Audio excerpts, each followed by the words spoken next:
Johnny, thank you for coming, Lian and other 师兄 friends. 好，嗯，Yeah, we'll go ahead and start. This is the once a month Ban Gong Bei Pros. I want to update everyone on the film status as well as going through the Ban Gong Bei Pearls. Ban Gong Bei is an ancient Chinese saying about accomplishing twice the work in half the time, and it's combining wisdom, east and west, to accomplish things more successfully and efficiently. And on the screen, you see my contact information.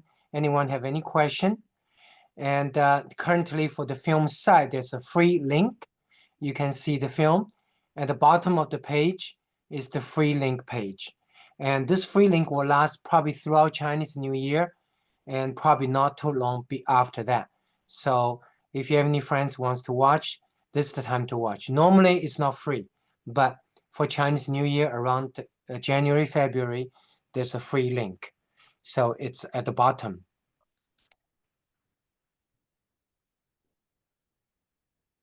So that's my bio, and I'm going to skip it today. Other than briefly mention the amnion membrane contact lens has now extensively been used, and also for our foundation patients to help.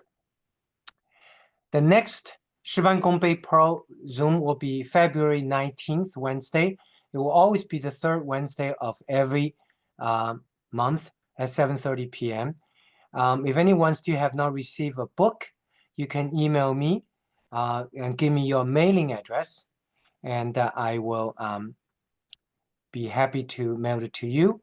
So you can take a picture of the screen and send me an email if you're interested in the Ban Gong Bei book. So once again, if you're interested in Ban Gong Bei book, send me an email, and I will be happy to mail to you.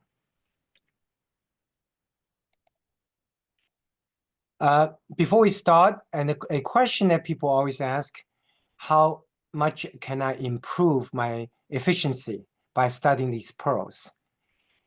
And these are my lifelong accumulation of 77 pearls. And a frequent question I get from people all the time in my life is, Dr. Wang, do you have 40 hours in a day or something? My answer always surprised them.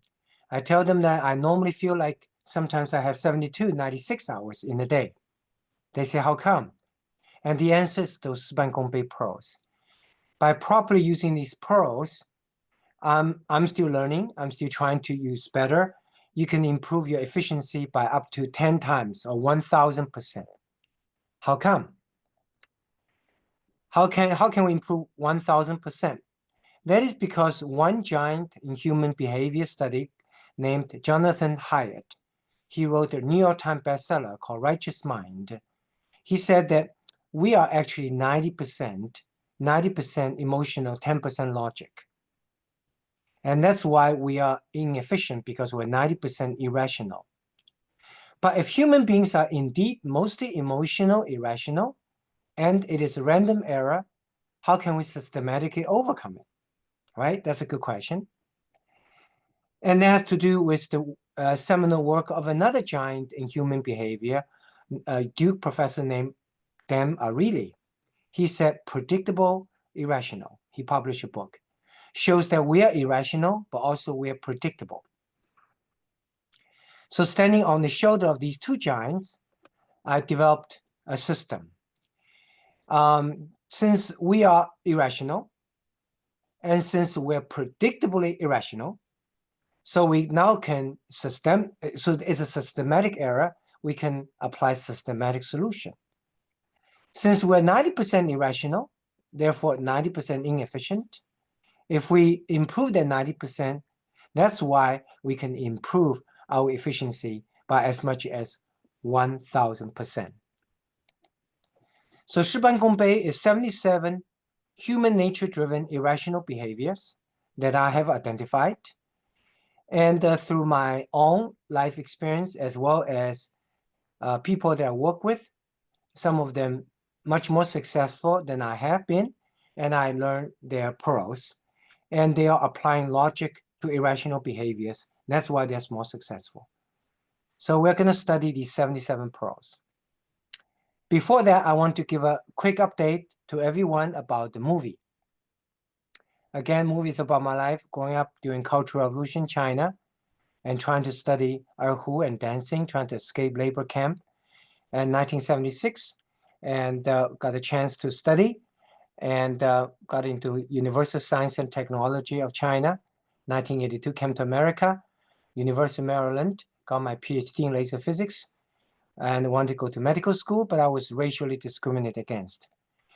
So after postdoc at MIT, I studied harder and enrolled in Harvard Medical School MIT Joint MD program. 1991, I graduated.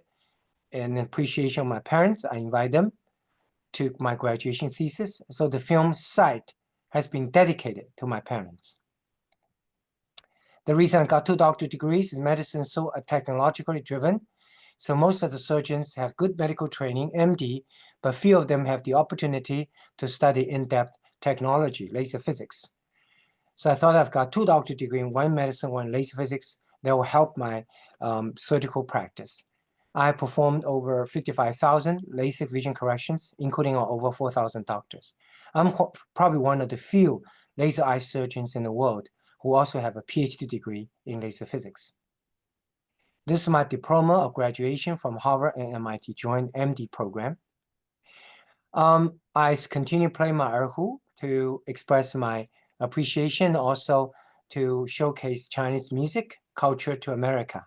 And every Chinese New Year, I hold a concert, erhu performance concert, and this coming one, January 21st, Steinway piano. And the research we described in the film Sight has to do with restoring eyesight in a blind orphan child through study of fetal healing, but recognizing science and faith have common ground.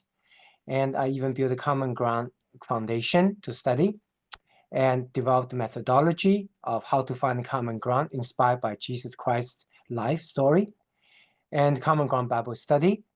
And seeking common ground between faith and science, we recognize we can use the amniotic membrane. So we can do research on fetal tissue, scarlet healing, but also at the same time protecting life. So much research on the placenta, amniotic membrane, eventually developed amniotic membrane contact lens. I decided to donate my technology to the world. I donated, put a patent online, and travel around 50-some countries over 20-some years, pro bono taught over 10,000 eye doctors around the world how to use the amniotic membrane contact lens. Today, amniotic membrane contact lens is a $5 billion industry worldwide. Doctors from nearly every nation are using it, and millions of patients have eyesight restored. And even though I did not make any money myself in the process because I donated my patent, but I'm happy that the technology has transformed the world. The film Sight is about that. Aging, dry eye is a major problem. The 70-some-year-old has the problem, couldn't see, painful. With amniotic membrane contact lens, she's very happy. So amniotic membrane contact lens showcases not only technology advancement, but also shows faith and science do have common ground, can work together. I live in Nashville, Tennessee. We have a center, part of IRUSA, and with some of the best technologies because of my dual training in physics and medicine. I published a paper in the Nature, in the journal Nature, and ophthalmic device panel, first Chinese American served at the post, and we're training surgeons from around the world. 5 human conditions, myopia, hyperopia, astigmatism, presbyopia, all can be treated now today in year 2025 using these top 4 technologies. If you have any question, you can take a picture, you can ask me. Every Tuesday, we host an educational Zoom. And these 4 technologies, SMILE, left upper hand, LASIK surgery is becoming obsolete. It's now replaced by SMILE, small incision LASIK. Lower left corner, implantable contact lens. We can actually put the contact lens inside the eye. You never need to remove it. For those who are over 45, we have technology for every young lens. In one surgery, can treat all 5 human conditions, myopia, hyperopia, astigmatism, presbyopia, and cataract, in one surgery. And on the right side, laser cataract surgery, we can use laser or blade. But despite the fact that we're living in a very advanced nation, America, these 4 technologies, the top-of-line technology in the world 2025, are only used by less than 5% of US surgeons. 95% are still using the old blade technologies. Why? Because medicine is so technological driven. Most of the doctors, while they're strong in medicine, but they need to improve in technology. That is why I published 10 textbooks in helping surgeons from around the world to improve their weak area, which is technology. Living in Nashville, I saw my share of star patients like Dolly, Nicole Kidman, and others. I've not forgotten I came from China. Before COVID, I always returned to China a few times, sometimes a year. Pro bono taught tens of thousands of eye doctors in China. I performed the first all-laser LASIK in China. Today in Nashville, Tennessee, we are patients from all over the United States and from 55 countries around the world. And the reason this is real cajole, I built a foundation to help blind orphan children from around the world, and work been going on for about 25 years. The film Sight is about cajole and other foundation blind orphan stories. The dancing I learned during Cultural Revolution, the escape labor camp, has become a hobby and also helped my medical charity, Eyeball, to raise the awareness of the importance of sight and the need to help those who could not see. As a Chinese Americans, we need to step out of our boundaries. I built Tennessee Immigrant Minority Chamber of Commerce, and I weekly, monthly give a testimony in churches about science and faith, and participating in Chinese American stand-up telling our stories. And Nashville of the Year award is honor, and also teaching university, local Christian universities. So that's a brief story of me about showing that science are tools and faith for me is the purpose. If anyone is interested in the book, on wangfoundation.com, you can donate $25. The proceeds go to the foundation. And I'm going to finish my introduction myself with this little trailer, and then we start Ban Gong Bei. So here's 2-minute trailer. The film won the Best Film Award, International Christian Film Awards. I'm going to help you see again. You said it was impossible. Ah, there he is, the good doctor. You're going to be on the cover of the Tennessee Herald tomorrow morning. You may get a date out of this. Not with that picture. Very funny. Our pro bono office got a call from India. A little girl, 6 years old. Apparently, street beggars make more money if they're legitimately blind. So the stepmother poured sulfuric acid in each of her eyes. I'm going to help you see again, Kajal. Is it true that multiple doctors declared your patient irreversibly blind? Yes, I developed this new breakthrough technology. Here we go. Do you see the light? No. I can't see anything. I have this patient from India. She reminds me of some things in the past that I can't get over. The present is made possible by the past. A long time ago back in China, there was an uprising in my hometown. Many bad things happened. So we came to America. Yes. It's hard getting into medical school, but you coming from China, don't waste your time. You cannot change the past, Ming. I feel like I'm stuck. Hello, doctor. This is Maria. We want to give her a chance to see again. I don't even know if I can perform surgery anymore. I left you. Stop it. You need to just let go. I just don't want Maria to end up like Kajal. We can only do our best. I'm with you, Ming. We can do this. I refuse to believe there is no purpose. I will be praying for you. Kajal is teaching me that there's more to life than what you see. We have to keep going. Thought you said it was impossible. Can you see yourself, Maria? I'm so pretty.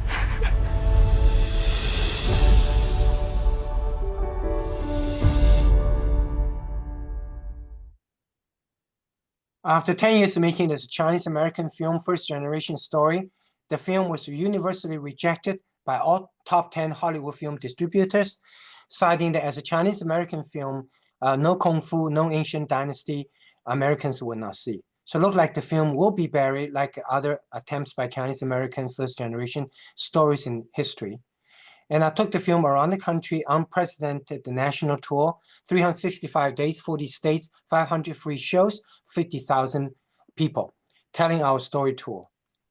And inspire lots of people. Eventually, Andrew Studio answered our prayer, and February 2024, Step Up decided to distribute the film, showing United Theatrical Theater show for 3 months, and box office 7.2 million, reasonably successful, and now it's in streaming, andrew.com/site.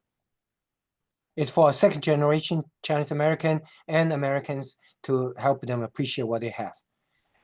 Again, for Ban Gong Bei, next one's February 19th, Wednesday. And if you're interested in receiving a book, once again, you can email me with your mailing address. I'll mail you the Ban Gong Bei book. As I mentioned, Ban Gong Bei pros can improve your efficiency by as much as 10 times because we are irrational and we are predictably irrational. So we can devise systematic solutions. So Ban Gong Bei is about 77 pros that you actually know all of them, but many of us do not practice it. So we have gone through 15 pros already. So I'm going to read through very quickly the first 15 pros, and then we start with pro 16 today. And this is once a month, every third Wednesday. So in 1 year cycle, you will cover all 77 pros. And these pros are meant for you to utilize it in your own work, inspire you to build your own pro list. So we all start be more rational, more logical to approach the problem in our lives. And because we're 90% irrational, unpredictable, inefficient, that's why overcoming these irrationalities is worthwhile, because we can really improve the efficiency of our works. Pro 1. In partnership, the person is more important than the project. In partnership, who your partner is more important than what you'll be doing together. Examine the character of a potential partner before entering a business relationship with him or her. With the right partner, you may be able to do the right thing. However, with the wrong partner, you can never be able to do the right thing. Think about your own business experience. You see lots of such examples. But not always people is more important than issues. Sometimes issues is more important than people. It's pro 2. In solving a problem, the matter is more important than the person. When addressing a problem, you should not focus on the personal attributes of the individual who made a mistake. If you do, you will place the focus on the person, him or herself, which may incite his or her ego and create an emotional barrier that could cause him or her to never be able to see the issue itself. Therefore, you should focus on the issue instead of a person. The goal is to solve the problem and improve the system, not to blame any particular person. So think about your business. Sometimes there's a problem. If you focus on the people, it's very difficult to solve the problem. Pro 3. Life is a two-way street. If you need someone to assist you with your project, you first need to do everything you can to help that person with his or her project. Then he or she will be more inclined to help you with yours. A person who always wants to just take but not give will never be successful. And this recently I gave a presentation about Ban Gong Bei, and one listener asked a very good question. She said, I don't have all the time for all the people in the world. If I'm gonna always trying to help to others, I don't have the time. Do you have time to help everybody, Dr. Wang? My answer is no, I don't have time to help everybody. I help very small fraction of people because that's all I have time for. Then she asked, how do you select that 1 or 2% people you can help? And I said, I use my life two-way test. If this person demonstrates to me early on, he or she is not a life two-way person, I never will bother to interact with that person. That's my goal testing stone. So that's my suggestion to all of you. Anybody you interact, any new friends you're building, give them a goal testing stone. If they fail this two-way test, don't bother. Because the only person you can change in your life is yourself. You can never change another person. So working with a person who is not life's two ways is a utter waste of time. Pearl 4, make it easy for others to help you. If you need help with your project, you need to first accomplish as much as you can yourself. Don't be lazy.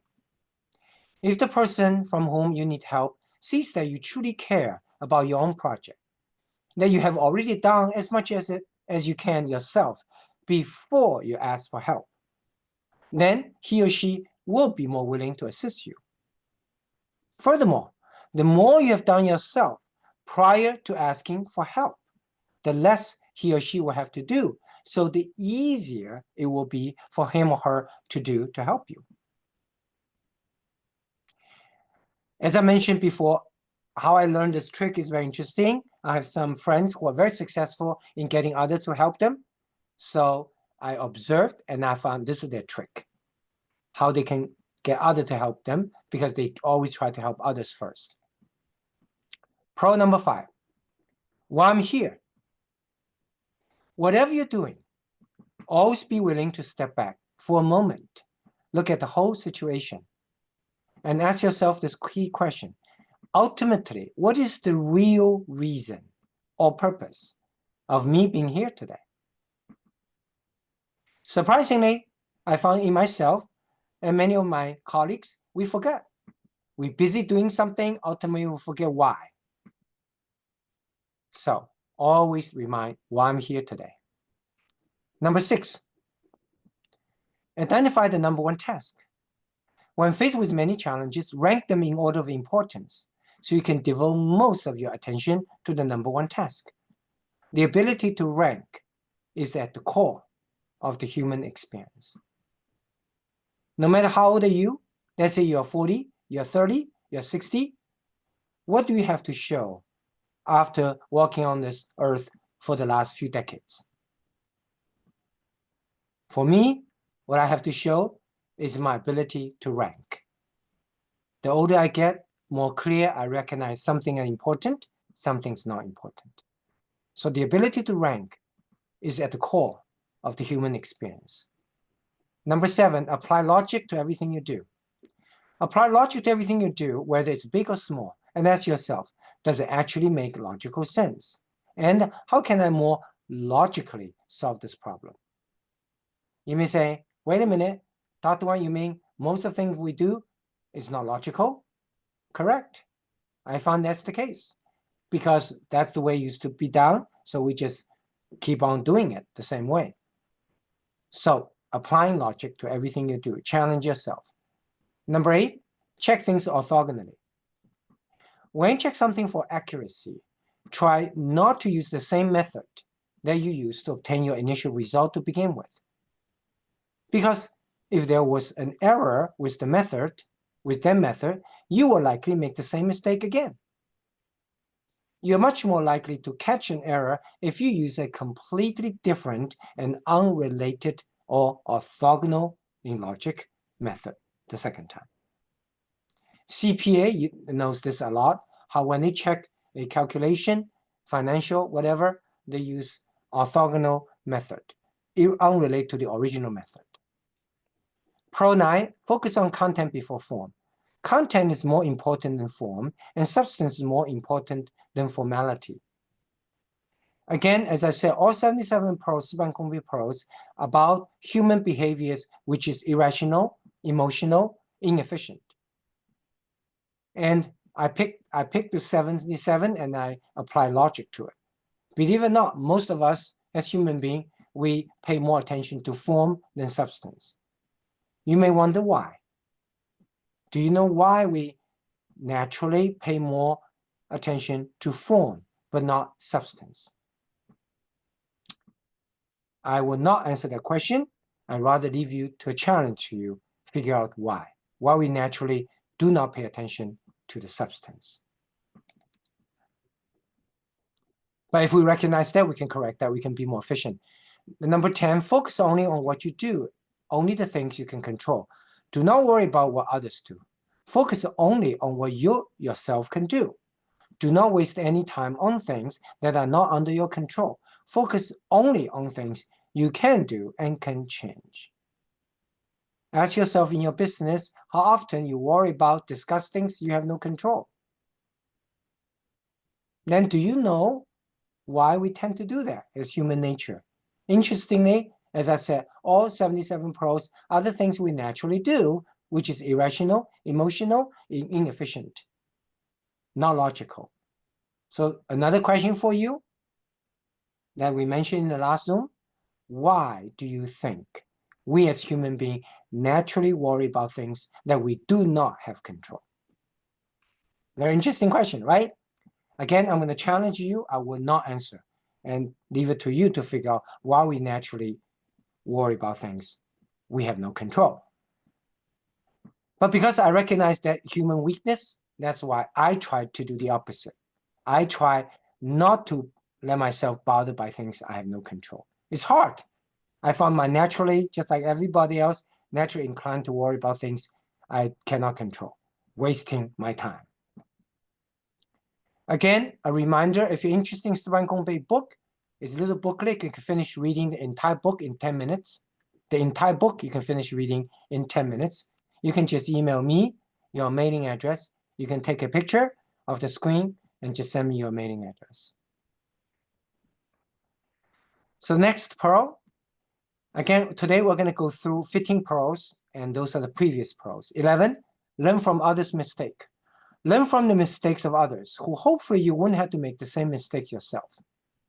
Interestingly, our human irrational behavior is we have to make the same mistake. We do not listen to people who have made mistakes and tell me, Ming, don't do that because it was wrong for me to do that. I don't listen. So very few of us can behave logically and learn mistakes of others, so you don't have to make the same mistake yourself. That's rare. That is why this is one of the pearls, because we tend not to do that. Pearl 12, stay focused on the point. Don't be distracted by the examples that people use. Always keep your focus on the issue itself. I found this to be a fascinating thing, myself included. Our human nature very often distracted by the examples and forget about what's the point of it all. People use an example, I got distracted by an example. That's a natural human behavior. Do not stay focused on the issue itself. So fight against the natural urge. You'll be a lot more efficient by not distracted by examples. 13, don't try to change someone else. Adapt and change yourself. You cannot change another person anyway, but you can change yourself. Your ideal work partner should be someone who, at the onset, already possesses many attributes that will enable you to work well together. If adjustments are needed after you begin working together, adapt and change yourself. I made plenty of mistakes myself in my life, and I continue to make mistakes in this particular pearl. I often try to change other people. Like Dale Carnegie said in his seminal work, How to Make Friends, Win Friends, Influence People, Dale Carnegie. And he said, don't bother to even think of changing others. 14th, success is measured by effort, not by result. Success is not defined by how much we have accomplished, but by whether or not we have made the best effort. If you have done your best in everything you have done, then you're successful. Many years ago, I noticed that some of my friends are not happy because whatever they did, some of the things did not work out. And myself too. Sometimes I got depressed, unhappy. And I realized the problem because I define my happiness based on objective outcome. Whatever I'm doing, did it turn out? So since then, I intentionally realized that's irrational, emotional behavior, and I apply logic. And I fundamentally changed the definition of happiness for myself, from objective outcome to subjective effort. So, because I changed the definition of my happiness, when I look back, because I'm a human being, I want to be happy also. When I look back, I want to be happy. So I now end up, whatever I'm doing, I always try to do 99% because I want to be happy when looking back. Because I have control of my effort, I can control 90, 95, 99%. And since I want to be happy later, I end up being able to control my own happiness because I control my effort. This change is very difficult. I'm still working on it, and I suggest all of you try. If you can fundamentally change your definition of happiness, then you'll be always happy, even though some of the things did not work out. But what you're looking for is your subjective effort. 15.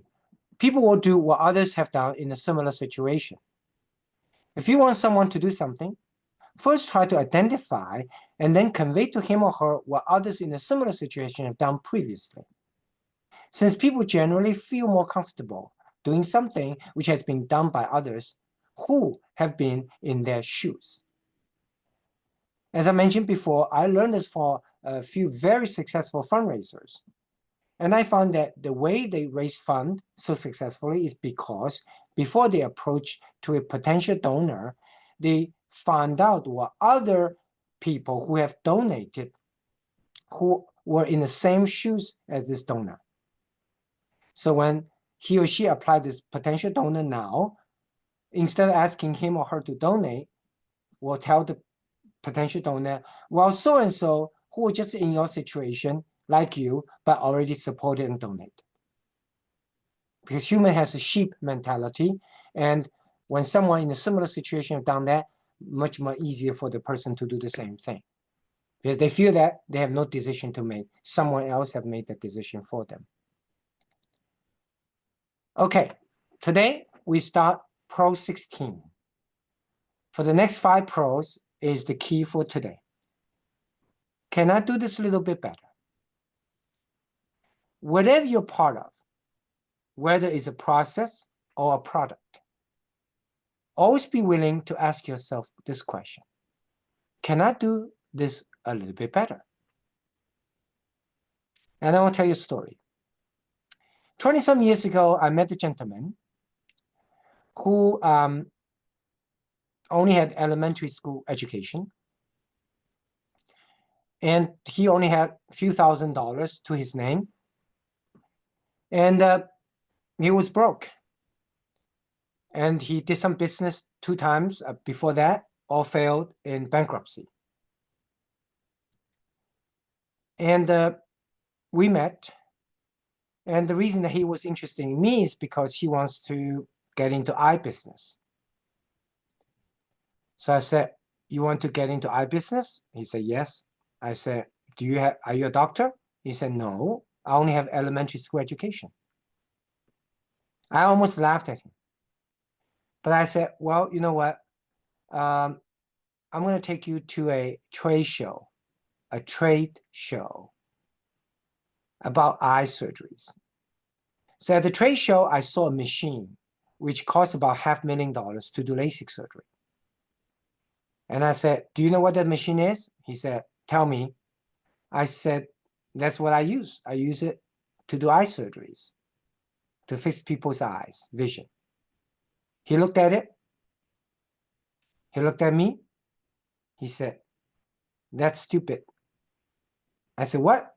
You only have elementary school education. You're telling me, a doctor that uses a machine to correct the patient's vision problem is stupid? He said, correct.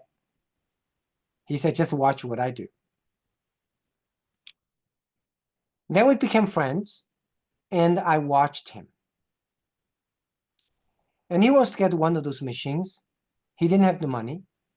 And he was able to really, really buckle down on the fundraising. He raised 95% of the money, borrowed money from relatives and friends, and he got one of those machines, and he pulled to a governmental hospital. He said, I'm going to leave the machine here. They said, we don't have money to buy. He said, you don't have to buy, which is profit share. I will lend this machine to you free.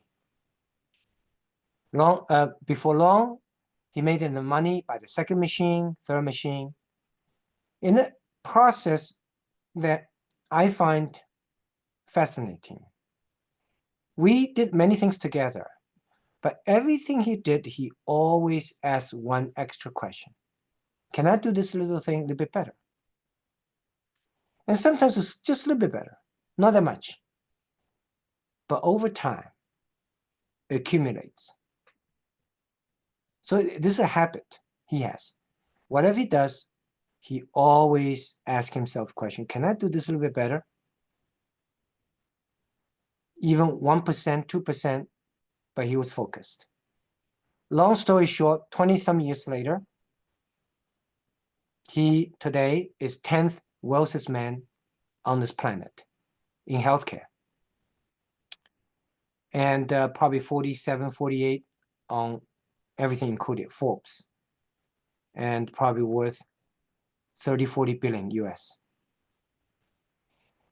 And so I watched, so people sometimes, you see Elon Musk and others, they're very successful. Do they have extra arm, extra leg? No. But many of them just have this habit. Whatever they do, they try to do just a little bit better than others. Then over time, that accumulates. Again, if you're interested in the Ban Gong Bei book, just go ahead and email me with your mailing address. I will mail it to you. 17. Help others to recall the issue first. When you follow up with someone on an issue, remember that although you're fully aware of the issue, since it is your issue, he or she may not be aware of it. So, first try to help the person recall what it's all about. So he or she wouldn't have to spend extra time, him or herself, figuring that out. If the individual has to do that, he or she may very well end up not doing the things you want him or her to do because it seems like it's just too much trouble. And remember, it is not even his or her own project to begin with. I cannot tell you, ladies and gentlemen, how often I get an email. Hey, Ming, 3 months ago, I asked you to help on blah, blah, something. And what do you think? Are you helping now? Are you kidding? I forgot what that is about. You asked me 3 months ago. So you just send me email like that. Am I supposed to dig through the email tree to figure out what the heck it is about? It's stupid. It is stupid. When you ask someone to help you, go the extra step. Help that person recall what the issue is. Because if you don't, there just seems too much trouble to figure out what the heck is about. Because you're speaking the language of the speaker. You know what the issue is because it's your project. It's not the project of the friend you're asking help from. Almost every day, I will receive email, people behave like this. Make mistakes on this. They will say something, have no clue that I don't remember what that is. It's not my project. So if you learn this pearl, you make yourself a lot more efficient because you're standing on the shoes of the receiver and help figure out what is the project. Then you say, wait a minute, you mean we behave this way? Really? We are that stupid as human beings? My answer is correct, myself included. We are emotional, irrational, and stupid. We often do this thing. We often ask others to help us without spend extra little bit time trying to help them recall what that is about. Just watch. Watch your colleagues, watch yourself. You will catch this mistake all the time. Pro 18. Always be prepared with a backup plan. Whatever you do, go into it fully prepared with at least a plan B and sometimes a plan C. When something unexpected happens and you're not already prepared with an alternative plan, then going back to the drawing board is a total waste of time. I used to make mistakes along this way all the time. You know how it is? Last time I give an example. You ask Johnny, you say, hey, Johnny, let's go out for dinner with Nancy. Okay, what do you want? Johnny said, Tuesday night. Then you go to Nancy. Nancy said, well, Tuesday night, I cannot make it. Then you go back to Johnny and say, well, Nancy cannot make Tuesday night. What else you can make? It's a complete waste of time. Rather, we should be more logical. When you talk to Johnny, do not ask just Tuesday. Ask, well, Johnny, Tuesday. So do you have another date? That if Nancy cannot make Tuesday? And Johnny said, if Tuesday Nancy cannot make, maybe Thursday. So at least you have a B plan, or even better, C plan. Get another date from Johnny. With 2 or 3 dates, you go to Nancy. It's much significantly increase the chance that Nancy will be able to pick one of the 2 or 3 dates. Then you don't have to go back to Johnny. You say, Ming, wait a minute. Are we that stupid? We do not prepare the B plan, C plan? The answer is correct. All of my pros, Ban Gong Bei pros, none of them are rocket science. But remarkably, most of us do not do these logical things. So I recognized this pro long time ago. So usually when you go into an eye surgery, we prepare a lens. And lots of doctors, that's already prepared. Sometimes they may prepare B plan. That's it. Because I want to be successful in my surgery, so I always prepare B plan, and I always have a C plan. In fact, every single surgery I've done in my life, I have a D plan. So I never have encountered a situation where in my surgery, I don't have a lens. Because A plan take care of 99%, B plan take care of 99%, the next 1%, and C plan, D plan. But because I always do A, B, C, D, so I never need to go back to drawing board. I never have to leave the operating room and find another lens. So challenge yourself. How often that you're going to do something with not just A plan, but also B plan or C plan? You're going to get an answer. As a matter of fact, you yourself and your colleagues often do not follow this pro. Wasting time. Pro 19, improve the system itself. When solving a problem, don't be satisfied with only solving the problem itself. Instead, try to examine the system from which the problem arose in the first place, and find a way to improve the underlying system itself. It's very interesting. Human beings, we are myopic. We are nearsighted. When we solve a problem in the business, we solve the problem and we move on. And then similar problem will pop up again. It is against our human nature to pause and ask ourselves a question, why do I have this problem to begin with? What is the system defect that gives rise to this problem? So learning this issue has really helped my medical practice, because we're taking care of patients with vision problems. And when there's an unhappy patient waiting too long, I learned, don't just focus on that day, that schedule. Look at the whole system. Why we produce that problem to begin with. Try to improve the system. So I will challenge all of you in your own workplace. Ask yourself how often you actually use this pro. How often you focus on solving just the problem, not fixing the underlying system. 20, identify real intention of a person. The real intention of a drunkard is not necessarily in the wine, as the old Chinese saying goes. Someone may appear to be want something, but he or she may really want something else. It is really interesting. I discovered this. And because sometimes I get into conversation with people, halfway through conversation, I realize that's not what they want. So learning this pro now, when I engage in a relationship in a conversation, in a business deal, I spend some extra time, really ask myself the question, what does they really want?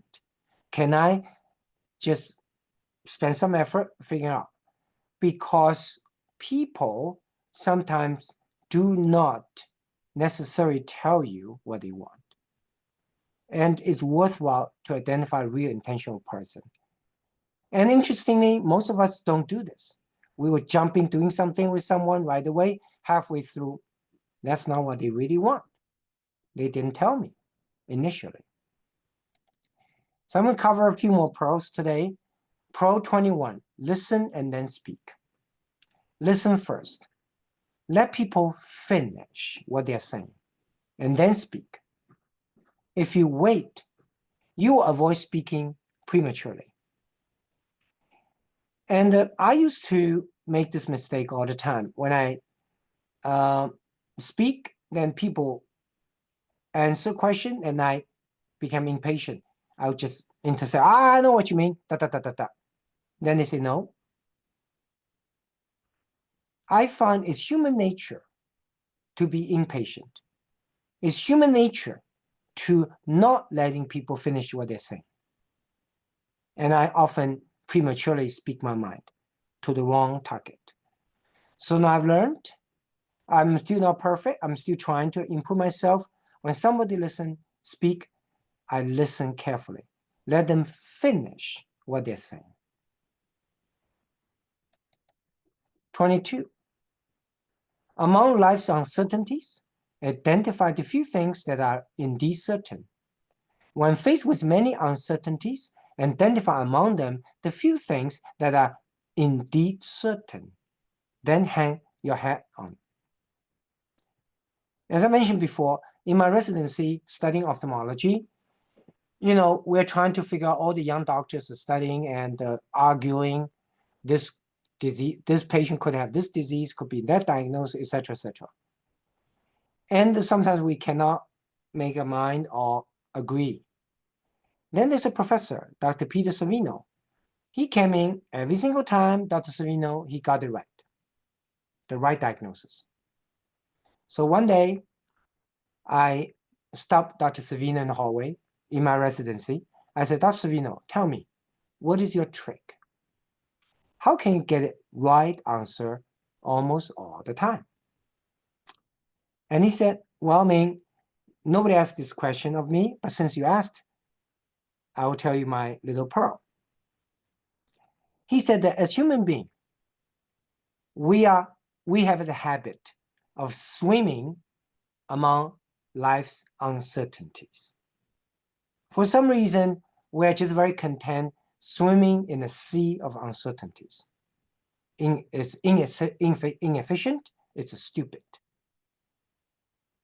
He said, when I got into the situation, when I walk in the room, you're arguing this diagnosis, that diagnosis, 20 different possibilities, I fight against my own human nature urge to swim together with you all in the seas of uncertainties.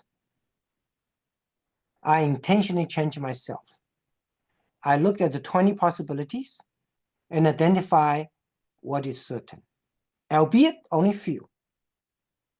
Among the 20 uncertainties, maybe there's only two things certain, then I hang my hat on that too. Ladies and gentlemen, it's a very interesting human behavior. We, for some reason, like to swim amongst life's uncertainties. This could happen. That could happen. This may be, that may be, blah, blah, blah. We're going to be a lot more efficient if among the seas of our uncertainties, identify few things that are indeed certain, however few, and then only bank your decision, base your decision on those few certainties.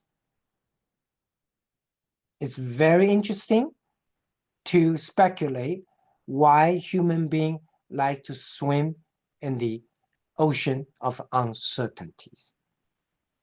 What do you think? Why we naturally behave that stupid way, that inefficient way, that irrational way, that emotional way? While the logical thing is change our nature, and focus on certainties. So my question to you all is why we behave that way, why we swim in the life of uncertainties. Okay, if you're interested in discussing, I'll be happy to discuss with you later why we behave that way. 23, at least try. If you don't even try, you have zero chance to be successful.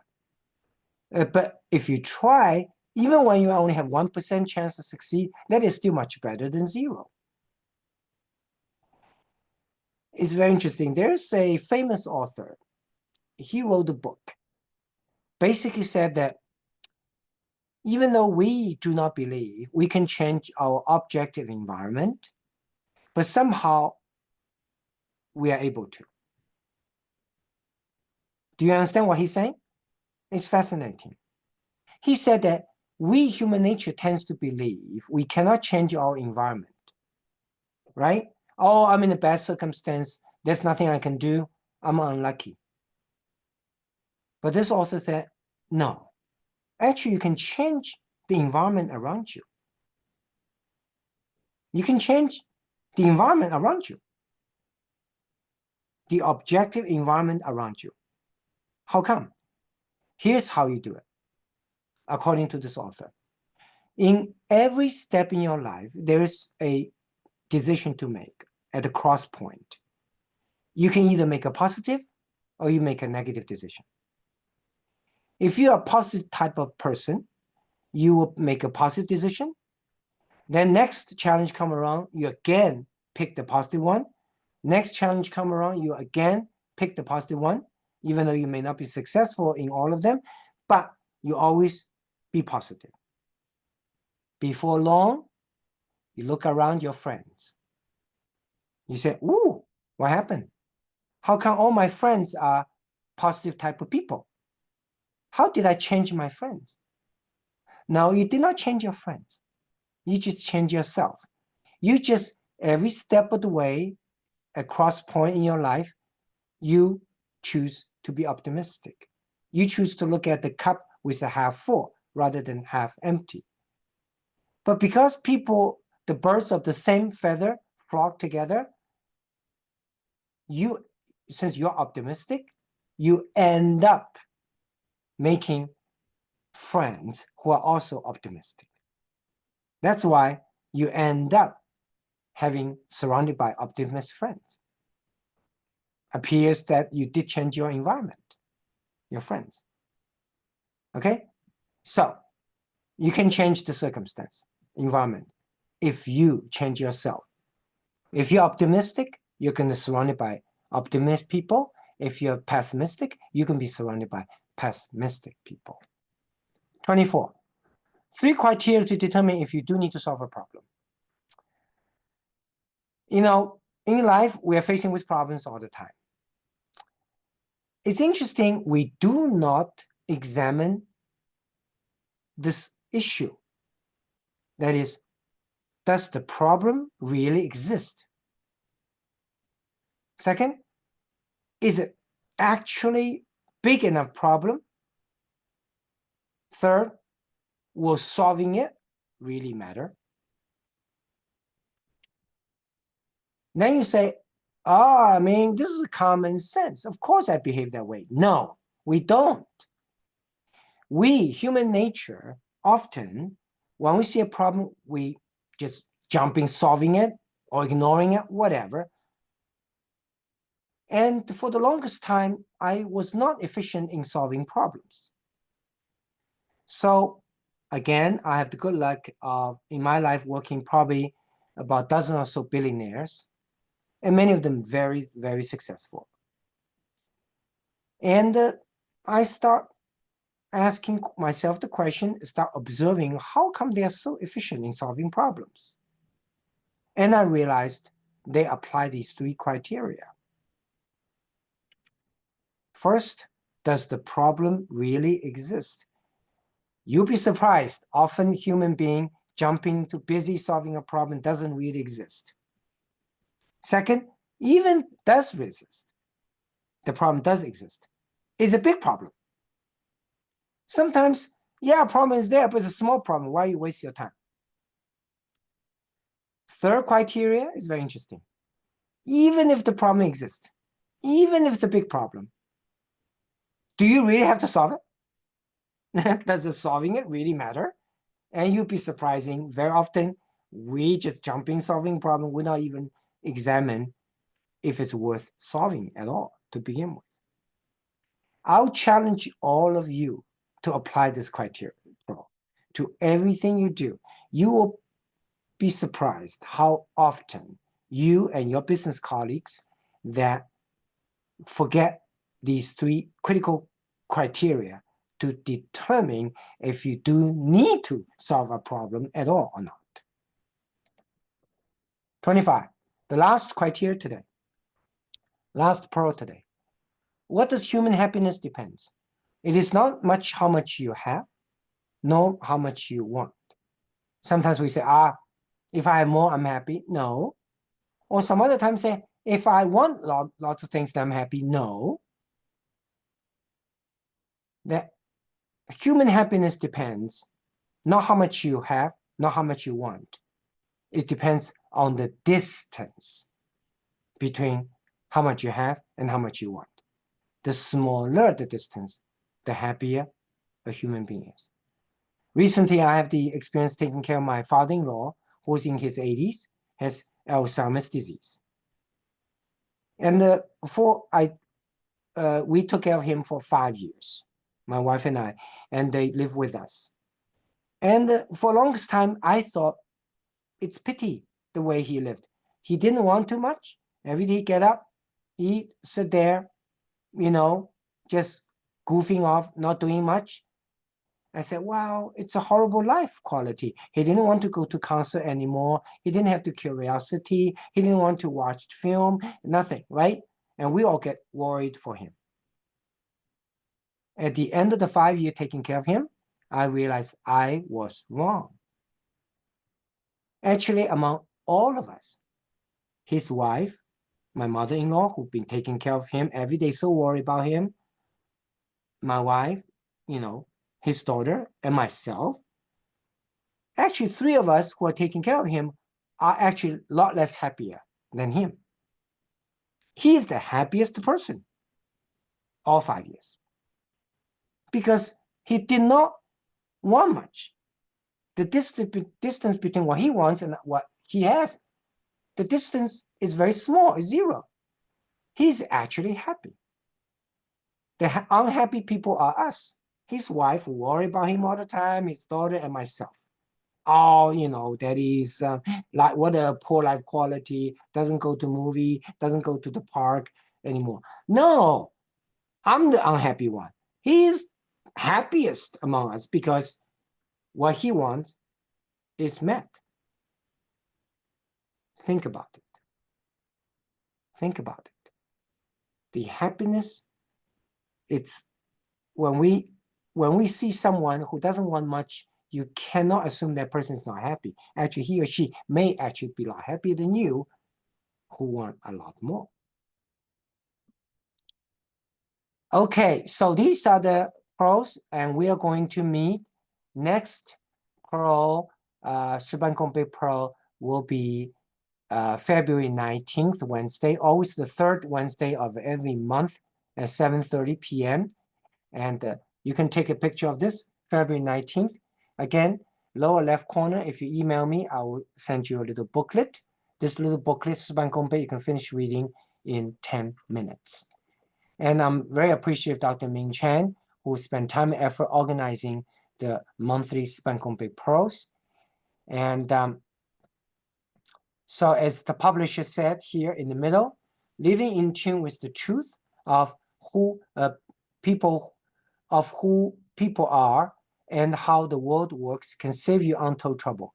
Living out of the tune with those truths can feel as frustrating as trying to cut a steak with a spoon.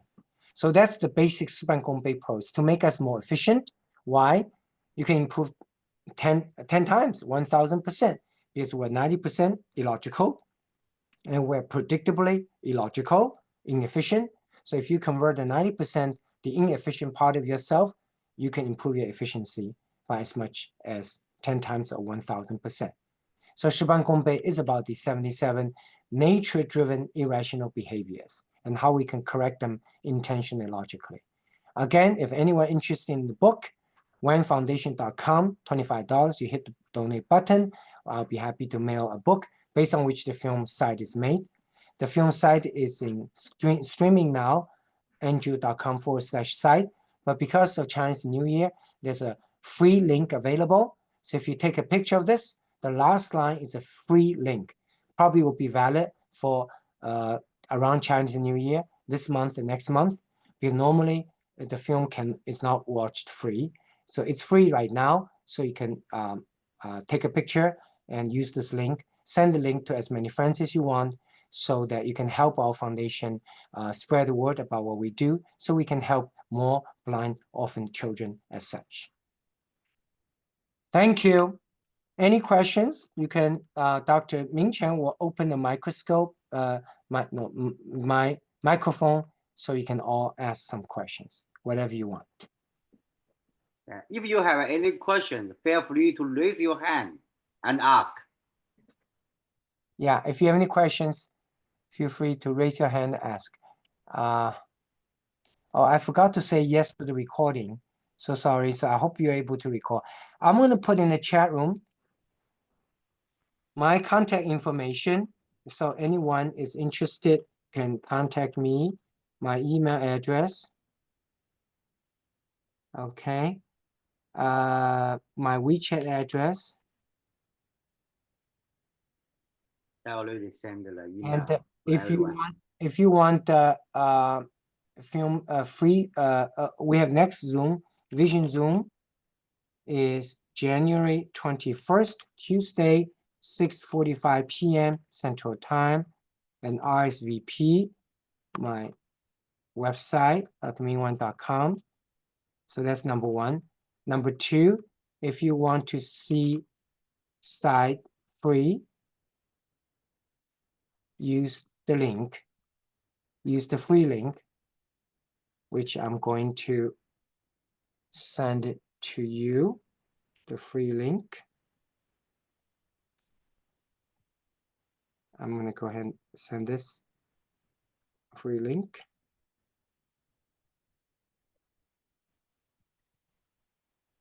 And the next, last Ban Gong Bei Zoom will be February 19th. So you are welcome to tune in. So Dr. Chen, anybody pose any question?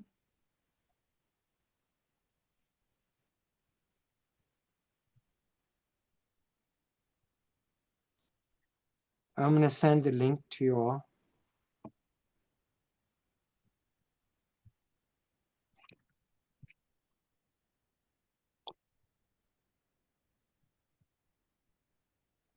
Okay. I'm going to go there.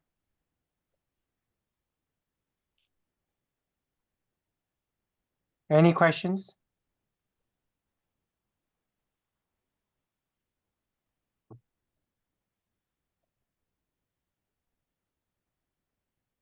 Yeah, if you have any question, just open your mic, unmute your mic, and ask. Use the free link. In the chat room, I put the free link. And finally, the next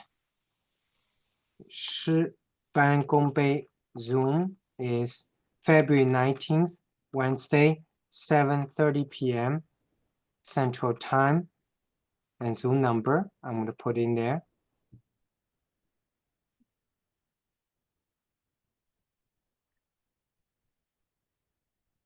Okay, everybody, I send the information in the chat room, my contact, if a Vision Zoom, free link for the film site, and also the next Ban Gong Bei Zoom, February 19th, 7:30 p.m. So, Dr. Chen, how many people you have on your list email now of the Ban Gong Bei people? Probably 200. You're muted. Oh, it's almost 1,000. 1,000. Wow. Mm. Okay. So if anyone, as long as in the United States, I'll be happy to mail them the book. Outside the United States, I will send them the digital, you know, book if they want to. And you do know that, Dr. Chen, that the link that are in the chat room, the site movie link is free. And it's going to be, actually was the question that you raised. Remember, you said, why can they make one unique, one universal link? Remember you said that? So they did exactly what you want. They actually create this forever green link. So this link, feel free to share with anyone. And anybody can use, at least around Chinese New Year, the opportunity to watch the film is there. It's free, but it will not be free long term, because the distribution company have to charge in order to do a business. So, but it's free right now.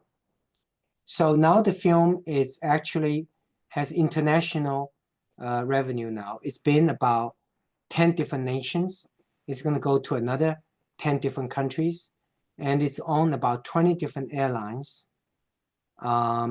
And now Chinese New Year coming, they may do some promotion. Actually, we encourage people to send this free link to people, Dr. Chen, because then more people watch, then it will help us, because NG Studio will recognize this film has more people watch. They're more willing to put money behind promoting the film for the Chinese New Year as such. So that's what they're doing. They are gauging how much interest that, people have. The more people watch the free link, the more information they get in terms of how many people are interested. They're more willing to put money behind advertising this movie and the Chinese New Year as such. So Dr. Chen, any question? Have you encountered any problem sending the free link to people? Yeah. Okay. Any problem? Do you have any problem sending the free link to people? Yeah, I already sent it to everyone. Did you meet any problem? Anybody has any problem? Let me see. Generally, no problem. That's good. That means it's working, huh? Yeah. Good. Yeah.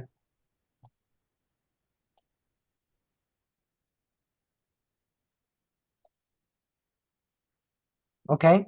If we don't have any question, all we do is today we next one, Dr. Chen, really appreciate your organizing. Next Ban Gong Bei Zoom will be February 19th, Wednesday. So how are you doing, Li Yan? Oh, I'm doing fine. Thank you for asking. So Yeah. So when are you coming to DC next time? I don't have a plan, but I saw some activities you're organizing for the Yes. USDC. What's the next one? Oh, we just had a party January 4th. USTC annual New Year party, and we don't have the next one planned yet. I want to tell you something very interesting, Lian. Okay. Yeah. The Asian American Entrepreneur Association, AAEA. Are you? Yeah. In Rutgers, yes, in New Jersey. Yeah, and the New York area. Yeah, they have several chapters throughout the United States. Mingxu Wang is the leader. And they had a meeting in June this year, 2024, which was attended by 300 or 400 people. And yeah, you went there, right? Yeah. Yeah, I was the keynote speaker there. Right. Now, they're going to have another one, annual meeting, but February 5th. Actually, I'm going to put right here, February 5th, which is a Wednesday, and 8 p.m., I think, Central Time, Eastern Time. AAEA Marketing Zoom series. Mm-hmm. They asked me to give a Zoom that I'll be talking about a marketing technique, differentiate or die, which is by Jack Trout, New York Times bestseller. I'm going to talk about his book and the Zoom given by me. So I'm going to put right here and put my email address, anybody interested. So it's a very interesting book that I read some time ago. And actually, Jack Trout, Differentiate Die, or another book called Lean Marketing. And the Lean Marketing is the book I'm actually studying right now by Alan Dipp, Allan Dipp. So I'm going to talk about these two books, and the Zoom will be given by me. So if anyone interested, I'm going to just put this in the chat room. Because think about this, many USTC members are business owners of various different. The number one challenge is in chat room now. The number one challenge of business owner today is not in-house, how to make a product. Number one challenge of business today is out of house, how to sell a product. Yeah.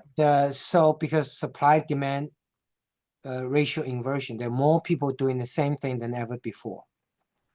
So that as entrepreneurs, we have to learn how to do marketing better, because it's the ability to sell our product which is at the bottleneck of our company development. So AE invited me to give this Zoom presentation. This is my favorite topic about how to do marketing methodology. So February 5th, Wednesday, 8 p.m. Eastern time, I'll be giving that Zoom. So anybody interested, you can share with USTC colleagues that I will actually be going through these two books, Differentiate or Die, New York Times bestseller Jack Trout, and Lean Marketing, New York Times bestseller Alan Dipp. And these are some of the most state-of-art marketing textbooks, the books that are very popular. And I'm going to share with everyone about my understanding and using these pearls, because I think at the end of the day, that is the true bottleneck. In fact, if you ask most of entrepreneurs, if God is going to grant them one wish to be successful, most entrepreneurs today will not ask God, how can I make my product? Nobody would do that. The most entrepreneurial question is that, God, if you're going to satisfy my one wish, I want to know how can I sell my product better. I see Chen, Guangping. 王先生你好。小陈你好，对你认识立言吗？张立言？不太认识，好像是因为我今天刚从罗利到维吉尼亚。那个林辉他问我能不能上，我就给他推销。没有上你的room 了。对，welcome to DC area。所以你是陈，你自己介绍一下吧，这立言不知道。我陈光斌，然后我是现在还在多伦多，然后呢，我今年9月份我要搬到美国来。欢迎欢迎。对，我这次呢也是我到罗利Cary，然后看了一下。然后呢，今天我在Blacksburg， 就是我今年 Tech 这里。Yes。然后 So what's your field? My field is for mainly the financial planning for the families and the individuals. Yeah, I used to work in Shenzhen and before coming to the US and Canada. Good. Welcome. Yeah. 我们在film tour 路上认识的。对，多伦多。对，多伦多。立言是我们科大这个同学会 Washington Fund， 你讲一下你的 Washington Fund。我们科大校友在美国首都华盛顿有一个中国科技大学华盛顿基金会。我是他的这个创始人之一啊。那个我们现在人很多啊，活动还比较多。当你到 DC 地区了以后，欢迎参加我们的活动啊。你不一定要是科大校友的，我们有一个职称，我们有一个 title 叫做科大之友啊。你只要对科大 friendly，such as you support Dr. Wang，right？So OK，you qualify as a 科大之友啊，欢啊迎。By the way，我们这还有一个我们的校友会的 leader 这个上，哎上 say something，上in呀，LA。香丽呀，香丽怎么样？你那边就你们那个 California 火很大，你 Yeah, 这 we 样 worried about you. Yeah，讲一下情况。大火没有烧到你家吧？你的你在豪宅？I'm 像 worried。mute，像住在一个 multi-million-dollar home，怎么样？安全吧？你 mute，我没听不到。We can't hear you. Sean, we can't hear you. 哎，Dr. Wang，你那个 text message 还没有出来啊？你说那个你的那个 event，在那个 chat room。没 not yet。我在看呢。哦，哎，那个陈医师啊，Dr. Chen，can you copy and paste to everyone？陈敏医师他要 copy and paste，因为这个 chat room 是专门只给这个陈医师的，所以他要 copy and paste。OK，这个他马上会，他一回来我就 copy。那个像你也欢迎，广斌你也欢迎，是2月5号。你actually 广斌你要参加这个 organization 很有意思，就是 AAEA Asian American Entrepreneur Association。哦，在哪里啊？它那个的 base 在 New York，New Jersey，但现在有 developing chapters in Irvine, California，这相territory，还有在其他一些地方。Headed by Jimmy Wang, who is very successful in his business， 他有一家公司200多个人，他做 chemicals， 所以呢，他2月5号礼拜3晚上美东时间8点。我为 AAC 专门做一个 marketing 的 Zoom， 专门讲就是 study。它是一个 Zoom meeting 是吧？对，就是我学2本书啊，这个是其中一本 ，by the way 叫做就是这个 Lean Marketing。Lean Marketing。对，你看到就是这个因为现在你不管做什么行业啊，那个 marketing 都很重要，对，而且是最重要的。对，就什么意思呢？就像你搞的，你做 financial know-how 是 necessary，right？如果你不 financial know-how 你不行，但是并不 sufficient。对，只是个必要条件。哎，陈医生，你把我刚才那个每次我发你就 copy 一下 ，paste to everyone， 因为必须要通过你。我已经发过了，所有的人 to everyone， 你应该也看得到。没有，我又做了一个。哦，你又做了一个是吧？那你发给我了？对，我发给你 AEA。看到吗？我刚发了一个 AEA， 你把它 copy 一下，2月5号，看到吗？2月5号，你发给我了吗？对，没有看到吗？你看一下，你会看到2月5号。2月5，看到吗？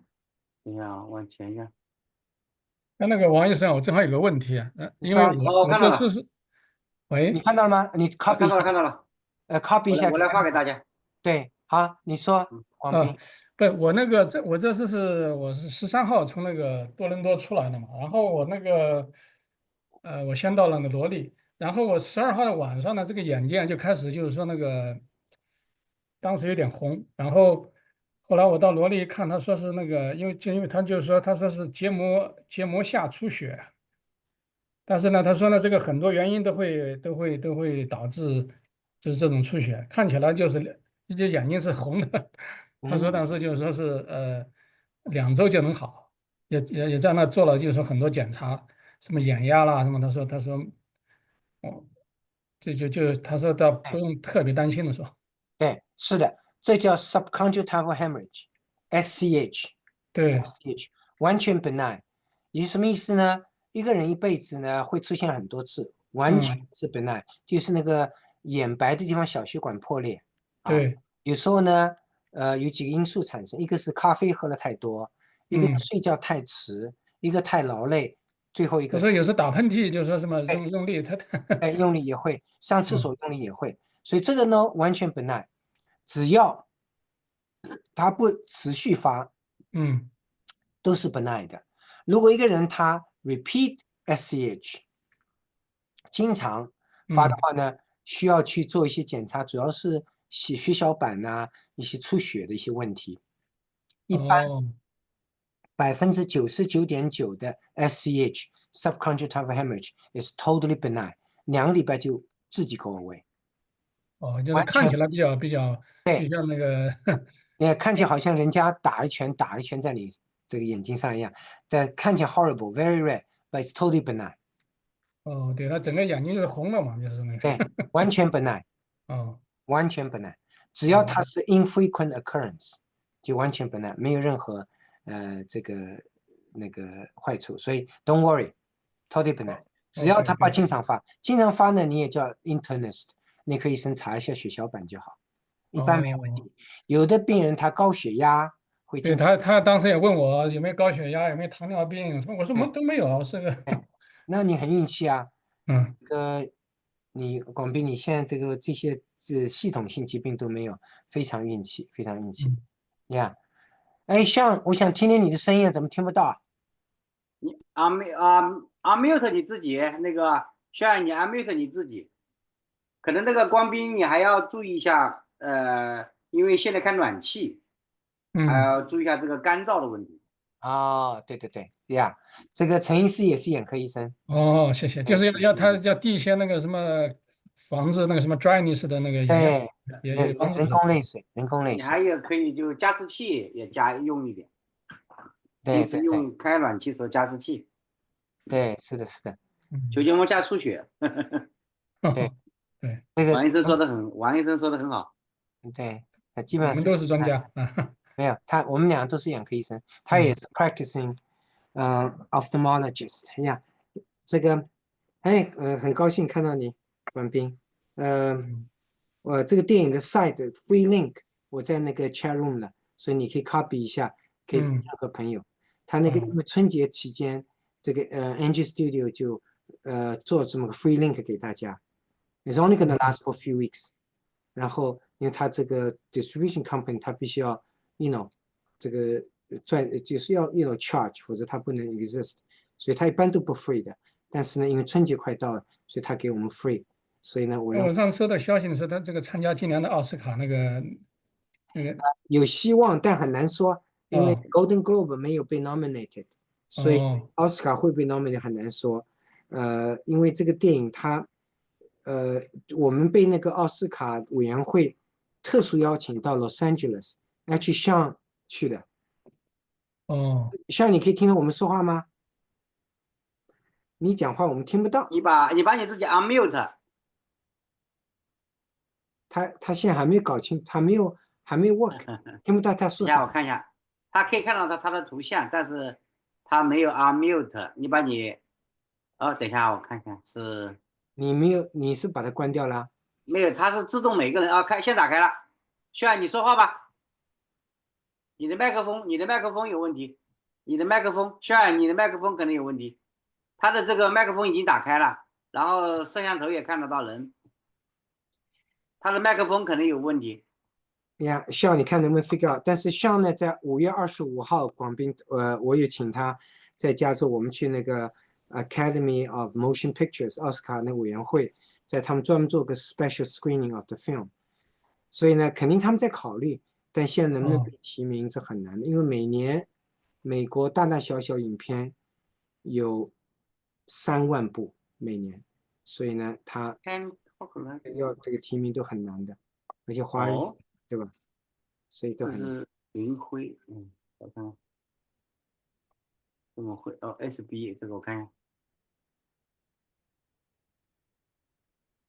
林辉，你听得见我说话吗？你说你是 Can't Now，Can't Talk 了还有王莹，你可以直接问王医生，你有问题你直接问王医生。王莹，你 unmute 你自己。对，怎么又有了？上去了。王莹，你可以说。好的，王医生，谢谢您。看可以啊，你好，林慧应该也可以。就想你问一下说你可以摄像头也打开。你问吧，王英。好，你什么问题？就是成立那个 non-profit 非盈利机构是要找一个专业的人来做这个 federal 的 ID 的登记吗 ？Federal tax ID。是的，我们那个 non-profit 像 Sci Foundation，我们专门做叫个 attorney 做的，他 registration 各方面都有一套系统。然后呢，我们大上海也花了几千块钱，然后他要所有东西都安排都做好，而且 annual report， 我们每年都要 state report、IRS report 等等。是 non-profit organization 是很好，可以做很多事情，但是它有一系列的要求。所以我建议你呢，现在 ChatGPT 很 popular 嘛，你就 ChatGPT 打进去，你就说 How do I register non-profit 501c？ 结果它会 ChatGPT 会告诉你所有步骤。是，但是他们说有很多表格。对，最好是叫个 attorney，但是一般要花几千块钱。好的。对，因为他每步要做，你一定要做好，因为不是 properly 做有问题的，因为他这个 federal government 的那个，因为美国有很多这种有些人他利用这个non-profit， 所以使得就说 federal government 有很多条例非常严格。好的，对，谢谢您的建议。没事。谢谢你在哪个州呢？Idaho。Idaho 那个在那个 chat room， 王英在 chat room 有那个电影的 free link， 你看我 copy 了呀。对，你可以送给很多，可以发给很多人。而且春节期间，就现在这个月和下月，春节这个左右，他这个美国公司 we convince them， 我们劝说他们，他们最后同意了，给一个 free link。It's not permanent， 因为他是靠电影赚钱，是 distribution company， 所以他不会永远 free。但是正好有这个 window free 呢，我就建议大家，就是因为如果很多人用这个 free link 有个什么好处呢？因为我们现在希望这个美国公司呢多market 我们这个华人的第一代移民故事在美国的破冰之旅嘛，所以呢越多人看这 free link 呢，他们会感到一个 idea， 就是确实有人喜欢这电影，他们就愿意 put money behind marketing。因为春节期间这是我们华人一个机会嘛，对吧？要宣传我们对美国这个做的贡献，所以越多人看这个 free link 呢，越使得美国公司会对华人，他们所有电影里面几百部就这一部华人电影，所以我们希望他这电影对这电影重视一点。所以呢，我们希望大家都送这个 free link to as many people as you want。right now。可以在欧洲看吗？欧洲根据情况呢，像有的国家行，有的情况不行。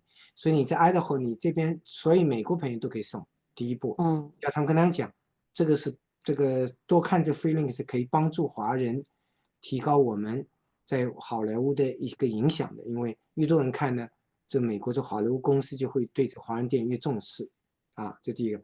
这 outside America 看的，他们都可以试一下，但是有的国家行，有的国家不行。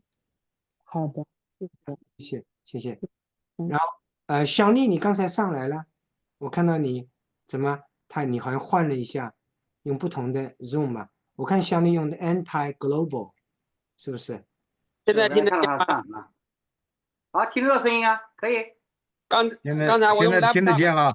刚才用 laptop 听不见，我现在用手机在印，我觉得 something 是看着听得见，但是看不见。我看见。行了。好，可以了。哦 ，no， 也可以。对，我奇怪我的电脑，你们听不见，所以我现在用看得见也听得见，很好。你们那边怎么样？你那个各位新年好啊，王师兄，还有立言师兄也。我们想知道那个大火的情况。这大火是很严重了，但是 God bless 我们这个 Temple City 的房子，我父母住的，离那个Eaton还是不是很远，但是基本上没有影响。空气质量怎么样啊？空气质量，这几天已经好了，前几天比较那个烟大哈，是吧？对，就是那个伊藤和那个 Palisade 的那方面。我以前上班的那个喷气推进实验室就是离那个伊藤很近，所以那边当然了，媒体很多自媒体里面说的也太夸张了，也不可信哈。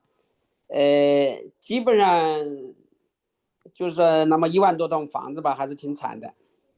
对呀，Palisade 特别好，特别问题特别大。哎，你在 Irvine 是不是在Los Angeles 的南边啊？靠海吧？没有问题。尔湾嘛，是不是？尔湾是 Orange County 了，尔湾离 LA 将近50个 mile 呢。然后 Irvine 是不是在 LA 的南边？尔湾理论上都不应该算是洛杉矶 Metropolitan 了，已经是 Orange County 离 Newport 很近了。对，我的意思是不是在 Los Angeles 的南边？是。对啊，往南大概50 mile 吧。哦，那你们比较，因为我在想那个你最近说的那个 point，你说Irvine就是这个30年以前的深圳嘛，你这意思对吧？所以或者是现在的深圳，whatever，就说 Irvine 发展很快，而且Irvine 比较特殊是这样，就是美国尤其是加州一个有30万人口。OK， 30万人口，然后还真正发展，就过去20年才真正大发展的一个城市。然后呢，它又偏Orange County 嘛，就是不像 LA 和硅谷那么liberal。所以很不容易。然后旁边 UCI 也成长很快。对。然后华人吧，知道这个地方，现在很多来。可定分校的 Rivers。对呀，我跟我太太想，原来我们说，eventually 我退休要到圣地亚哥，后来呢讲，哎，Irvine 不错，因为看着你上次我来放电影的时候 ，very impressed。但是 Irvine 也是会受到这近年来有没有受任何火的影响？加州 fire。Irvine 它这个它比较 unique， 它就是由 Irvine Company 统一做 master plan。所以它现在呢有超过10个楼盘在同时开发，但是呢，过去这2年地产开始转暖，开始下降。Irvine不仅没有下降，还在涨。原因就是因为它有一个 master plan， 是 Irvine Company 统一管理的。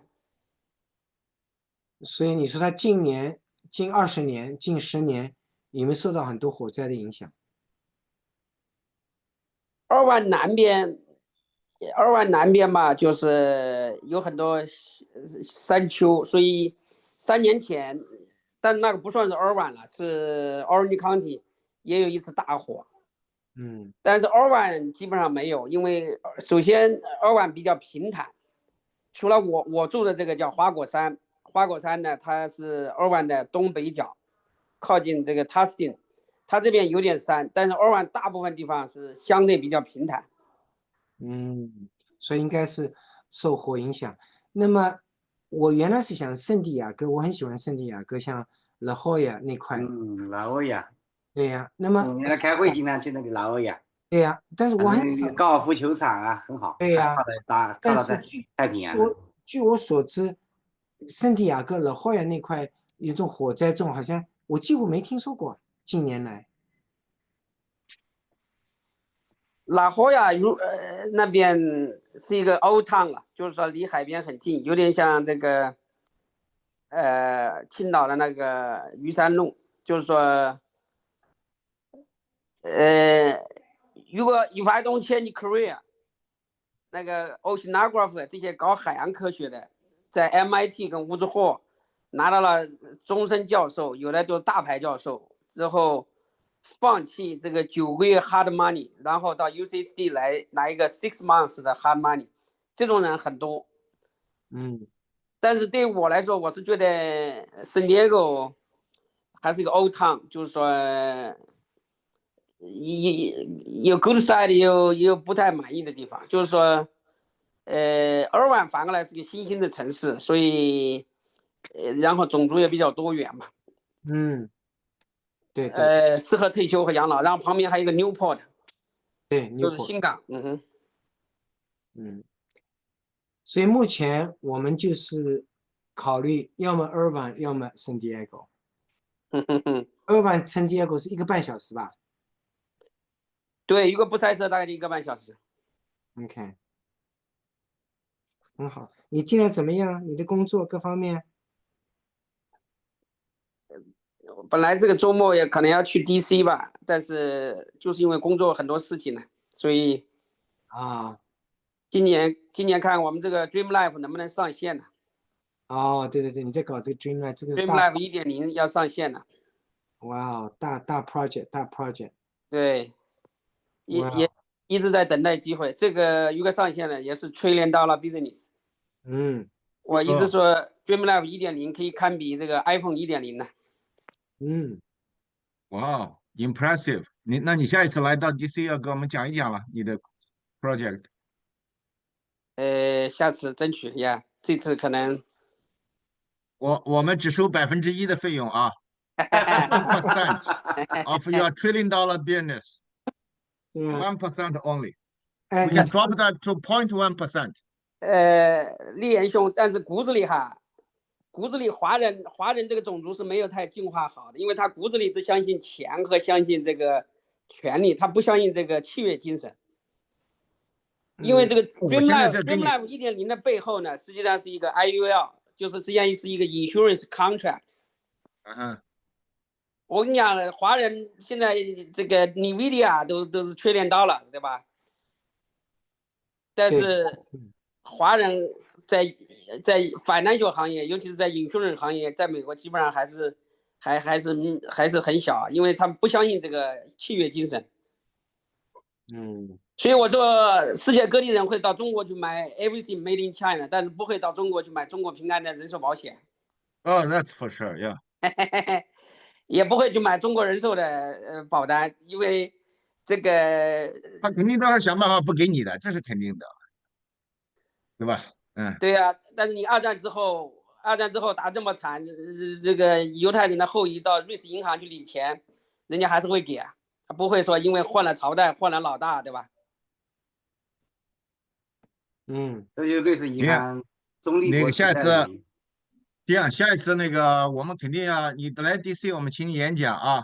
至于你给我们要你的多少 percentage， 那个 0.1， 我们可以再往后让一步 0.01。所以我一直告诉我自己要 be patient 的，因为我做的事情是很难的事情，不容易，因为要改变华人，尤其是在美国这些华人这个价值观很难的。大家都要 One of the poor， 这个 Dr. Wang 的 poor 告诉你不要 try to change others。I agree， 所以我在等待啊，告诉自己 be patient，be patient，yeah。那个 Zhensheng Wang 他这个 NVIDIA 现在已经 almost become the most valuable company in the world， over $4 trillion market cap，amazing 啊！他本人也进入了，他 own 3.8% or something of NVIDIA， 他本人也成为 number 10 wealthiest man， 真是 incredible。但是他是很努力啊，他整个 career 30年 CEO 做下来啊，他是真是很有真才实学，而且不管是工程师，他进了工程师学院院士 amazing。同时他也是很好的一个企业家，而且他的 vision 在最近那个 Las Vegas 的 meeting， 整个 vision 是非常 grand， 所以我认为他是 next Steve Jobs right now。其实他如果是没有台积电，没有那个他也很难，所以就是就像我在微信立言兄这个 Washington Fund 的群里嚷的，就是说华人如果说是能够携手，能够 vision 差不多的 like-minded 人能够携手的话，还是能 do some serious damage。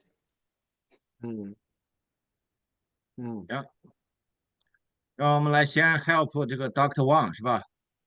帮助 Dr. Ming Wang 就是 marketing his story, his movies, his clinic, his business. 不过我这个在2月5号，我跟大家讨论的是我在学习的。我基本上每个月看一本书，这个是这本 Lean Marketing，我准备谈一下，因为这个是 New York Times bestseller，目前。然后呢 ，Jack Trout 的另外一本，就我们不管做各行业嘛，对吧？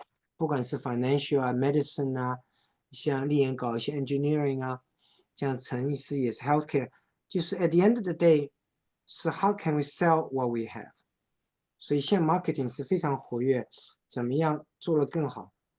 这是为那个 Asian American Entrepreneur Association 做的一次 room， 在那个 chat room 2月5号，礼拜3晚上8点钟，我准备讲一下我学这2本书的体会。